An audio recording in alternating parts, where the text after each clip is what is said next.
네, 안녕하세요. 오늘은 삼국지가 나올 수밖에 없었던 진짜 답도 없던 한나라의 상황을 살펴보면서 그 당시의 조조가 어떠한 마인드로 살았는지 어떠한 일들을 했는지 알아보도록 하겠습니다. 읽어주시고요. 한나라의 황제였던 영제 등장하고요. 조조가 당연히 주인공으로 등장하고 사마직이라는 사람과 최열이라는 사람이 등장을 합니다. 아직까지는 되게 등장인물이 텅텅 비었죠. 진화 한 편에 이어서 조조가 낙양 북부 경찰서장으로 근무하면서 건석의 숙부, 실세의 숙부를 죽였죠. 그 뒤에 이제 권세가와 환관 집단이 조조를 가만히 내둘 수는 없었잖아요. 근데 조조는 살아남았습니다. 왜냐면은 조조의 행동이 공정했기 때문이었습니다. 그리고 지지 세력이 있었기 때문이었어요. 이 지지 세력이 정확하게 구체적으로는 나오진 않았는데 조조의 행동을 지지했던 세력일 수도 있고 아니면은 조조의 아버지와 할아버지 조순과 조등일 수도 있어요. 그것까지는 자세하게 안 나왔지만 어쨌든 지지 세력이 있었다. 그래서 그 결과 승진 같은 좌천을 당합니다. 돈구의 현령으로 발령이 되는데 이제 기록을 보면은 이렇게 돼 있어요. 황제의 측근들과 총신들이 모두 그 조조를 미워했지만 위해를 가할 수는 없었다. 그래서 모두가 칭찬하고 추천하여 결국은 승진시켜 돈구령으로 삼았다. 이 시대에는 이런 식의 행동 패턴이 많이 나오는 것 같아요. 죽이려면 죽이던지 아니면은 미운 놈 떡 하나 더 준다고 더 좋은 자리를 주든지. 좀만 뒤에 가면은 동탁도 원소를 죽이려다가 원소에게 오히려 태수 자리를 주게 되죠. 그런 식으로 이 시대에는 적을 좀 더 가까이 둔다는 개념이라고 해야 되나? 그런 식으로 대처를 했던 것 같습니다. 어쨌든 그래서 조조는 죽지 않았어요.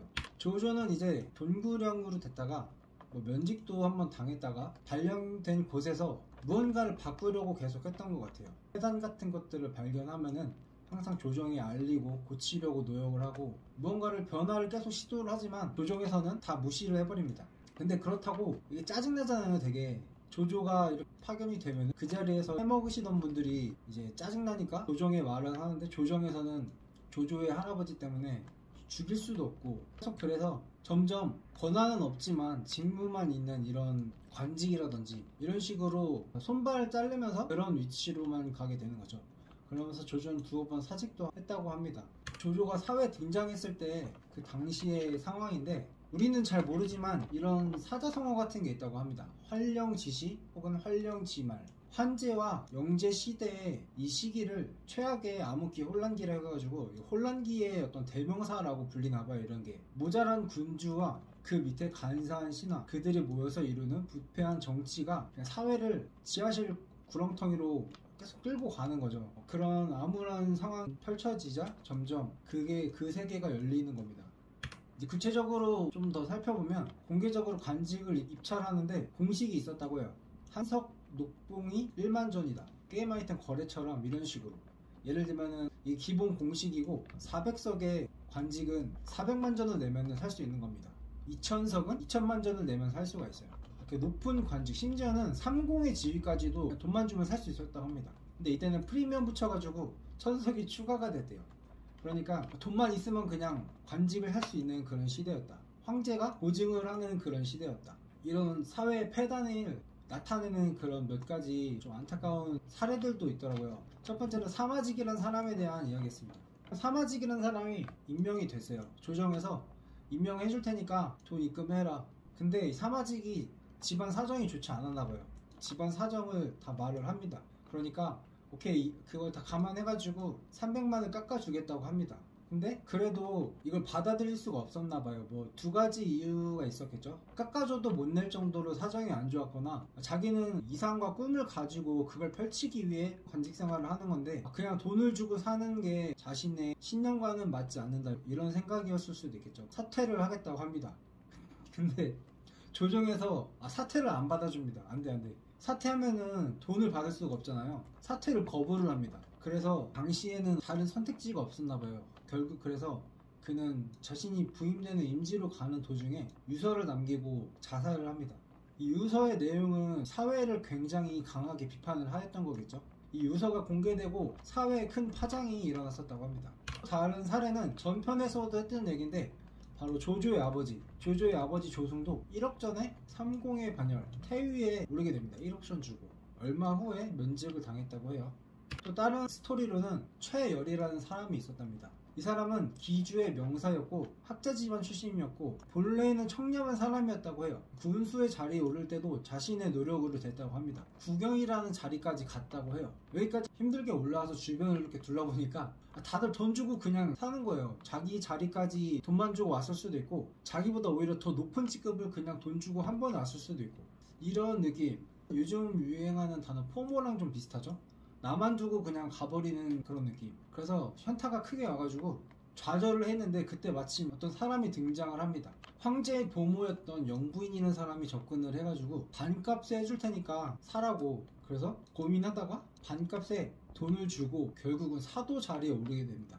사도 자리도 3공의 자리 중에 하나입니다. 나중에 나올 텐데. 근데 이제 웃긴 게 이걸 영재가 이제 팔고 나서 보니까 반값에 팔았잖아요. 그러니까 조정 대신들한테 이번 장사는 밑지른 장사했다고 하소연을 합니다. 이번에 너무 싸게 팔았어, 너무 싸게 팔았어. 이러니까 황제 보모인 영부인이 자기 덕분에 팔았다고 해가지고 서로 막 투닥거리는 거예요. 이 이야기가 세상에 알려지니까 이 최열이라는 사람의 평판이 그냥 바닥으로 떨어졌겠죠. 그래서 이 사람은 돈 주고 사도 자리까지 올랐으니까 아무튼 좀 거들먹거리고 싶을 거 아니에요. 그래서 아들한테 물어봤다고 합니다. 요즘에 이 아비에 대한 평판이 어떠니 물어보니까 아들이 되게 심하게 비판을 했다고 해요. 돈 냄새가 진동을 해가지고 곁에 있을 수 없다 이런 식으로 아무튼 얘기를 합니다. 그래서 처음에는 자기의 생각과는 아들의 반응이 달라서 몽둥이로 때렸다고 해요. 그러다가 결국은 나중에는 반성을 했다고 합니다. 그러니까 이런 걸 말하는 것 같아요. 아무리 한 사람이 이렇게 올곧게 자기가 신념대로 살려고 해도 결국은 주변이 다 이렇게 부패해버리면은 혼자만 그렇게 살아남을 수는 없다. 혼자만 그렇게 뻣뻣하게 꿋꿋하게 있을 수는 없다. 사회의 변화에 물들게 된다. 이런 거를 보여준 한 예인 것 같아요. 한나라는 광무제 이후에 활력을 되찾은 적이 없었다고 합니다. 계속 이렇게 그냥 우하향 그래프처럼 내리꽂는 거예요. 매척들과 환관들이 나라를 휘어잡고 흔들어대고 간신배들만 많아지고 탐관오리도 많아지고 부패에 반대하고 청렴을 주장하는 사람들은 그냥 다 죽어나왔겠죠? 있긴 있었겠죠. 근데 그런 사람들이 살 수 없는 시대가 되어가고 있었다. 이 당시 조조도 자신의 어떤 비전을 갖고 뭔가 계속 바꾸려고 했었던 것 같아요. 질서를 바로잡고 법률을 엄정하게 적용하고 빠르게 움직이고 이렇게 관직을 계속 바꾸는 동안에도 계속 행동을 해왔다고 합니다. 탐관오리들 파면시키고 불법들 다 처단하고 이렇게 보면은 이 조조라는 이름만 빼면은 그냥 어떤 하나의 옛날 이야기의 정의로운 주인공 같잖아요. 딱 조조의 젊은 시절은 그랬다고 합니다. 근데 결과는 자신이 다스리는 곳은 태평해지고 있지만 이제 그 지역에 있던 혹은 거기에 영향을 끼치던 이런 탐관오리들은 어떻겠어요? 조조를 이제 굉장히 두려워했겠죠. 그리고 이제 자신이 끈있는 조정에 계속 이렇게 연락을 했을 거 아니에요. 조조 쟤 좀 딴 데로 치워달라고 계속 끊임없는 밀고장이 오고 계속 전근 명령이 내려졌다고 합니다. 사실은 조조의 뭐 뒷배경만 없었어도 진즉에 죽었겠죠. 근데 이것도 조승의 커버로 죽진 않고 계속 그냥 전근 명령만 떨어졌다고 해요. 그러니까 조조도 계속 이렇게 바꾸려고 노력을 하다가 절대 바뀌지 않는 오히려 점점 더 안 좋아지는 사회를 보고서 이제 어느 순간 깨닫게 되는 거죠. 이 나라 개노답이다. 답이 없구나. 이대로 가면은 천하는 이 혼란의 소용돌이에 빠져들 수밖에 없다. 어떻게 피할 방법이 없다. 나라를 생각하는 충직한 신앙? 이 사회는 그런 거 원하지 않는다. 그래서 조조는 결심을 합니다. 그냥 손절을 한 거죠. 자신의 나라에. 새로운 개혁적인 생각이나 그런 것들을 올리지도 않고 이제 자신이 태수로 임명되는 것도 그냥 거부를 합니다. 그리고 그냥 고향에 가가지고 한량이 됩니다. 그냥 다 내려놓고 이제 떠나는 거죠. 아니면 시기를 기다리는 걸 수도 있고 어쨌든 이렇게 조조는 사라지게 됩니다. 그랬다가 다시 이제 세상에 튀어나왔을 때는 이제는 우리가 다 아는 그런 스토리가 이미 딱 시작이 되고 있는 거예요. 영재가 죽고 뭐 두 아들이 있는데 조정에서는 하진을 대빵으로 하는 집단과 환관 집단의 치열한 갈등 그리고 원소가 동탁을 불러오죠. 동탁은 이제 더 난리 피면서 이제 유변을 폐위시키고 유협을 지가 골라가지고 황제에 앉히고 더 이상 이제 바닥이 없을 정도로 나라가 끝을 향해 달려가게 되죠. 그래서 우리가 아는 삼국지가 이제 스타트가 되는 겁니다. 환관적 일어나고 반동탁 연합, 군웅할고 시작되고 삼국지가 펼쳐지는 거죠.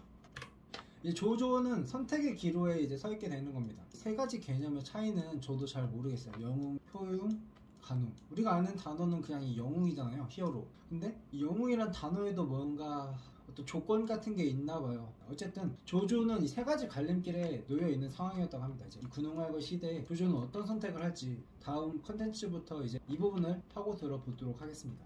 여기까지 자료를 만들면서 이중택 교수의 강의와 책을 들으면서 느낀 점들이 있어요. 사실 저는 삼국지 하면은 떠오르는 어떤 느낌이 그 스타크래프트 시작하는 그 느낌으로 딱 했거든요. 뭐 10개 정도의 집단이 경쟁을 해가지고 하나씩 제거가 되면서 마지막에 오르는 그 팀이 이기는 그런 느낌.